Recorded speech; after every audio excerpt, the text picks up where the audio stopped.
90% of people experience a spike in heart rate when exposed to horror. Imagine bringing that kind of tension to your D&D table. In today's video, we're diving into 8 ways to inject real, pulse-pounding fear into your game and keep your players on the edge of their seats. Dungeons & Dragons is already filled with terrifying monsters, twisted villains, and deadly traps, but how do you take that extra step into making your campaign genuinely horrifying? Talking about the kind of horror that makes your players sit back and go, "Oh no, what have we walked into?" If you're looking for monsters, I've got 19 terrifying monsters to check out in a separate video, and then I've also got 38 horror one-shots that you can run applying these 8 tactics in your games. For each of the 8, I'll give a rough explanation along with real tactical examples of how to implement them into your games. Now, sharpen your stakes, light your lanterns, and let's step into the shadows. Number 1, Unreliable Senses. The first and perhaps easiest way to add horror to your games is to make your players doubt their own senses. Horror thrives on uncertainty. Are they really seeing that blood-soaked apparition in the hallway, or is it a trick of the light? Do they hear footsteps following them, or is it just the wind?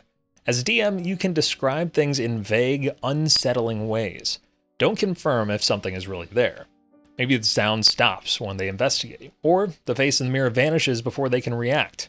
Think of what spooks you day to day, and it's not always the direct view of something, it's the, "wait, did I just see something?" moments that stick with us the longest. Tactical tip. Use descriptions like, "you think you see," or "it's almost as if you hear," to make your players feel uneasy. Keep them guessing about what's real and what's imagined. Even with high rolls, the supernatural is not always clear. Number 2, limited light and vision.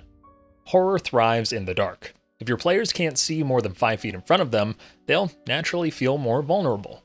When you limit their vision, suddenly every corner and shadow feels threatening. This works particularly well when they're in an unfamiliar environment, like an abandoned mansion or a fog-covered graveyard. Force your players to rely on torches, lanterns, or magical light, and when those go out, well, that's when things get really terrifying. Tactical tip here, add in moments where magical lights flicker or torches go out for no reason. The brief moments of darkness will send chills down your players' spines. Especially if you've got the "I've got dark vision" person at the table, you can always throw down some magical darkness. And remember, many monsters also see well in the dark. Something like a gelatinous cube or a crawling claw don't really need any light to find your party. If all else fails, add some doors or sharp corners to obscure visibility. Number 3, use isolation and helplessness. One of the core elements of horror is the feeling of isolation. When the party gets split up, or when they find themselves in a situation where no one can help them, the tension skyrockets. Whether it's a dense fog separating them, or a haunted house where they can't hear each other's screams, isolation makes everything worse. Even better is when the players feel helpless. Maybe their spells fail, or they can't seem to escape the locked room, and the walls are closing in. Tactical tip, introduce magical barriers or cursed objects that prevent communication between the party. Maybe some sort of silence spell surrounding them to really crank up the inability to hear. Players will quickly learn to fear being alone in a haunted environment. Number 4, subtle body horror. Body horror doesn't have to be overt. It's often the slow, creeping changes that freak players out the most. Don't go full human centipede right away. Maybe one of the characters starts losing their hair or teeth for no apparent reason. Maybe a patch of skin starts to turn a sickly, unnatural color.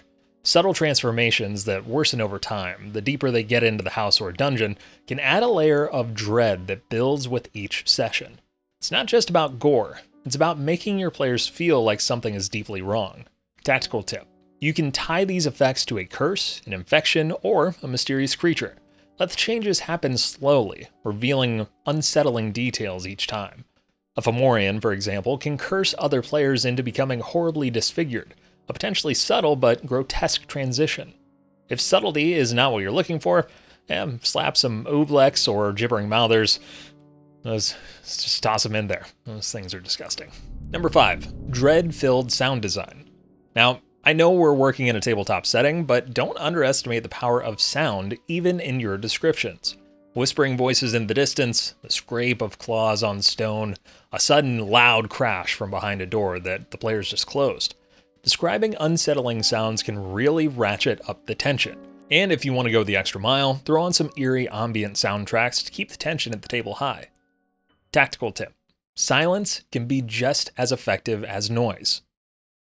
Let the players sit in quiet moments, anticipating something that may never come. That anticipation builds dread. Consider slowing down your speech as well. Leaving things unsaid helps that dread build even further. If you really want to crank up the immersion, you can use the Occult Forces soundscapes from the Fantasy Plus app. That's at least what I do. It's pretty great. Number 6, foreshadowing through scenery. Set the stage for horror well before the actual horror begins. Best way to do this is through scenery. Your players enter a town where no one speaks above a whisper. The wind rattles the broken shutters of the houses and the streets are empty.